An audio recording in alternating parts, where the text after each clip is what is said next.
നീ ഭൂമിയെ സന്ദർശിച്ച് നനയ്ക്കുന്നു, നീ അതിനെ അത്യന്തം പുഷ്ടിയുള്ളതാക്കുന്നു. ദൈവത്തിൻ്റെ നദിയിൽ വെള്ളം നിറഞ്ഞിരിക്കുന്നു. ഇങ്ങനെ നീ ഭൂമിയെ ഒരുക്കി അവർക്ക് ധാന്യം കൊടുക്കുന്നു. നീ അതിൻ്റെ ഉഴവുചാലുകളെ നനയ്ക്കുന്നു, നീ അതിൻ്റെ കട്ട ഉടച്ചു നിരത്തുന്നു. മഴയാൽ നീ അതിനെ കുതിർക്കുന്നു, അതിലെ മുളയെ നീ അനുഗ്രഹിക്കുന്നു. നീ സംവത്സരത്തെ നിന്റെ നന്മ കൊണ്ട് അലങ്കരിക്കുന്നു, നിന്റെ പാതകൾ പുഷ്ടി പൊഴിക്കുന്നു. മരുഭൂമിയിലെ പുൽപ്പുറങ്ങൾ പുഷ്ടി പൊഴിക്കുന്നു, കുന്നുകൾ ഉല്ലാസം ധരിക്കുന്നു.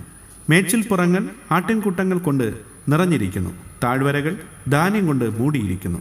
അവ ആർക്കുകയും പാടുകയും ചെയ്യുന്നു. സങ്കീർത്തനങ്ങൾ 65 അധ്യായം 9 മുതൽ 13 വരെയുള്ള വാക്യങ്ങൾ.